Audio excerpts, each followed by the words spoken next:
But we know also that sometimes we neglect the simple basic needs that we have to eat properly, drink properly, uh, rest. And one of the things that is really cool about this part is that Elijah was sitting under this juniper bush tree, and juniper berries and juniper tree is a tree that you can extract an essential oil that is known to combat anxiety, exhaustion, tiredness. And I was so amazed because I've seen this passage so many times in the Bible. Like, I always go to the next one when he runs for 40 days and then God makes a miracle of provision. First, he goes to like the cave and he hears God quiet in the cave. But this part where he's at the brook, I never paid so much attention until I had to study. And I was like, wait, what kind of tree is that? Since I am into essential oils, things, plants in the Bible start popping up where I haven't seen them before. And I was like, this is not a coincidence. It's the desert. There could have been so many other different trees or bushes he could have been laying under. But that one, where he was inhaling the aroma of the tree and the essential oils were like dripping on him as he was laying there, this is not by chance. You know, when God started the temple and he put the people to put essential oil, certain kind of plants in there for the smell. And then we come here and we see that God is taking care of him, his body, because he needed food. He's taking care of his physical in the sense of resting his mind and he can sleep. And then he's taking care of his soul as well. And he's taking care of his emotions and he's taking care of his nervous systems in a deeper level. And he's sending an angel to minister to, he's sending a crow to minister to him, a bird, yeah? Like in a supernatural way. So he's involving every single aspect, the mental, the spiritual, the physical, everything is involved in that moment. But the main goal, it's not for him to get a huge revelation. It's not for him to perform a huge miracle. The main goal of that part of his life is to eat, sleep, rest, and repeat. Yeah. And it's so interesting when I look at my life these days and how my work schedule has been like from until late hours, you know, and I wake up, the kids are at home and they need me the whole day. And it can be quite exhausting. It can be like really, really exhausting.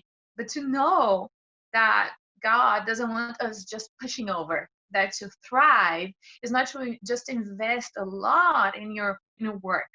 And it's not a lot just to invest in doing things and harder and bigger and greater. Sometimes what we really need is to take a break and rest. And like everything in life, in the adult life, because a lot of people complain nowadays, oh, it's so hard adulting. I don't have the skills. What do I do? And I figure like if you don't plan, it's not gonna happen. If you don't put it in your schedule, it's just not gonna work. And you have to plan your rest. It's one of the things you have to plan in first because we tend to forget we need to rest and that we're human beings, that we're limited, that we can't do it all, that we can't know it all. And sometimes we just need to take a break, eat, sleep, and do something that really brings restoration to our body. For some people, it's to go for a walk. For some people, it's to have some bath, to do some sports. And for some people, it's to use essential oils. And for some people, it's to read a book. You need to find that one thing that helps you find rest, physical, mental, emotional, and spiritual rest. I was part of a school of leadership training in 2007 in Brazil. And I remember, like today, it was 12 weeks. We had amazing teachers, but this one teacher spoke to me like tons. And he was like, we're going to learn how a leader needs to plan his week. It was a planning school for project. And it was like planning your, grabbing your planner and writing down what's going to happen that year in your life. And he says, when you become a leader, you need to plan to make things happen, to be faithful to your commitment. Yeah. And he says, first things first. The first thing you need to plan in is your rest. And I was like, wait, what? What? And it was like, I know I can see your faces here, and everybody's like, what do you mean? This is so weird for us to hear that a leader needs to plan the resting time that I get this reaction all the time. Yeah. Um, but if you don't plan your sabbatical, your weekend, if you don't plan the time you're going to spend with your family daily, if you don't plan breaks from time to time, when you sit there and say, okay, God, how is it going? Is it better? Is it worse? Do we need to stop something? Do we keep doing something? The time to hear God. If you don't plan your holidays, you can be sure that you are not going to have time for that. It's everything gonna take over. Everything is gonna be more important. And soon enough, you're gonna be burnt out because you are not taking care of something that God created you to do, which is to rest. God worked 6 days and he rested on the seventh day. This was not for him. God never gets tired or weary. He created that for us out of his mercy and kindness to show us we need that break. And we need to stop and we need to rest and we need to plan that in. It has to be part of our week schedule. That has to be part of our daily schedule. Some people survive on 4 hours of sleep. Some people survive on 7 hours of sleep. Yeah. But most people will thrive if they get 7 to 9 hours of sleep. And you need to know that. You need to know because everything in your body will start breaking down if you're lacking those precious hours of resting that God created you to do. And to and then I'm like, okay, there's nothing else I can say now. Yeah, we need to understand that to thrive in life, to be able to perform more, to do more, and to accomplish more, we need to do the basic things that God created us to do, which is eat, sleep, and take some time with Him, take some time in His presence. And that's where we get the preciousness of restoration and empowerment and capacitation to keep doing what He wants us to do. And He takes care of us. A lot of people will be like, but if I do stop working or doing, this will reflect on my financial income. This will reflect on my reputation with others. This will reflect on, you can name it. But as Christians, as long as we don't fully obey God's instructions and commandments for us, we're not going to succeed. We're going to fail terribly. So, one of the 10 commandments includes rest, which is the fourth commandment. Yeah, right in between living fully for God and worshiping Him and understanding how to live for other people and to serve other people, right in between there is this bridge of you take some time to rest every week, and from then on, you're gonna be able to live a life that's successful, that it's thriving. And I've seen a lot of people burned out, mothers, leaders, business people, because they're not following this one simple basic rule of life, which is to rest. And um, I know that when we talk about thriving, there are so many techniques and coaching and all of these amazing things that we can learn to be able to do better what we're doing. Um, but if we don't have that in the back of our minds, that no matter what we do, we need to prioritize our times of resting in between those working times, everything else is going to start crumbling down. And I can see that in my own life, that the only way I've been able to be pushing through crazy working hours and crazy changes in our lives is because I am pretty aware of the moments I need to stop and just eat, sleep, and stay like however God shows me I could take some rest in that moment in His presence, or a walk, sleeping in on a Saturday. I do that. I rest. And I've been hearing a lot of people saying, I can't do this anymore. I can't do this anymore. And I can tell, for myself, if I was not doing this, if I was not taking time to rest, I would also be feeling like that in my end. And we can only do so much. Yeah.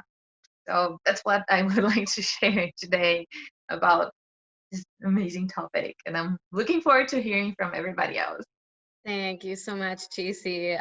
Everyone give her a hand. I guess we can't hear you because it's all muted and everyone has their videos off. But if you turn your video off, you can or on, you can say thank you so much, TC, for sharing that. I was thinking about that exactly today and yesterday. Look, can't we see faces?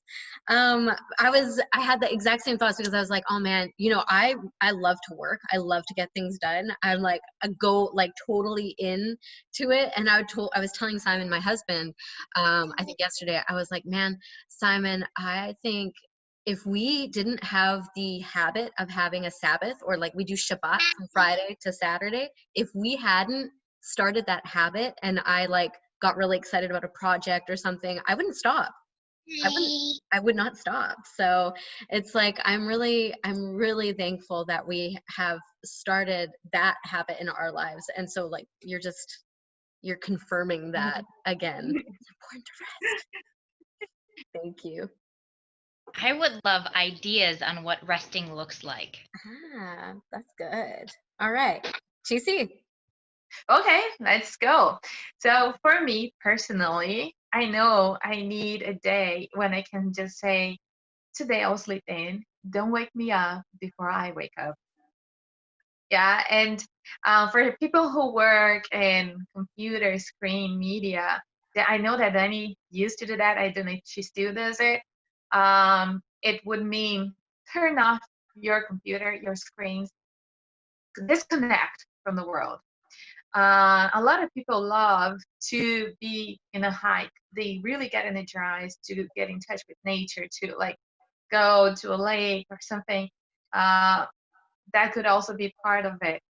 For my personal experience, I have noticed that when I started adding essential oils to my routine, they really do something to my brain that makes it, and the thinking also stops being like crazy all the time.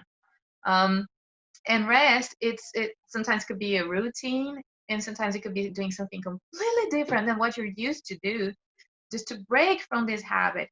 But I guess the core of it is to step back from this I need to do, otherwise no one will do, or I need to do, otherwise there won't be food in the house. I need to do, otherwise others are going to think.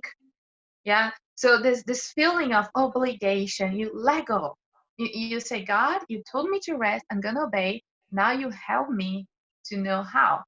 And because otherwise we become like Pharisees trying to make rules.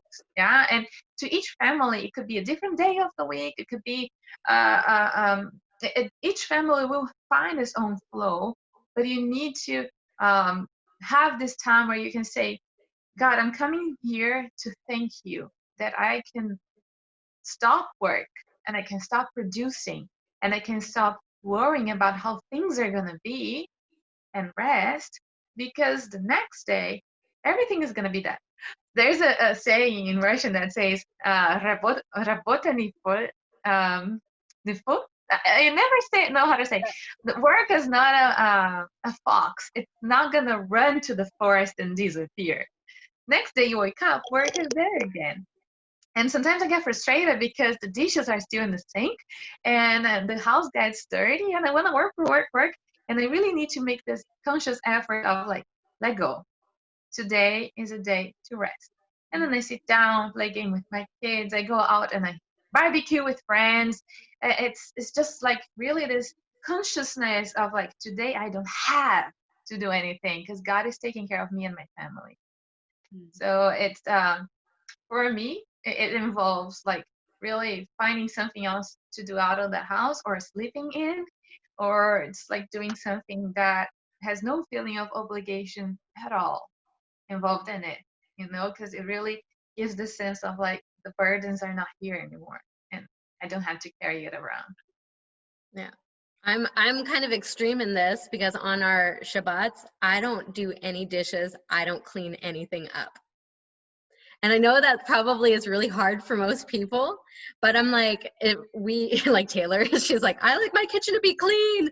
It's going to drive me insane. I know. At the end of the day, just once a day. Yeah. I mean, okay, so if you did like from sundown Friday, sundown Saturday, then you get it all cleaned up at the end of the day, right? But for me, it's like if we eat something, I put it on the counter and then I walk out of the room. I'm like, done. Nope. And then, you know, because then I always feel like you said, obligated. No one else is going to do it, so I have to do it. It's always the dishes, right? Or like the laundry, and it never ends. It never stops. I think Nada and I have talked about this before. I'm like, it just doesn't end. Like the work is always there. It never ends. So I've had to, like, in my life, to rest, say, I'm not going to let this bother me today. I'm going to be Danny, not Mom, the housekeeper. Today's my day off. Keep your laundry in the basket for a few days. I do that anyway.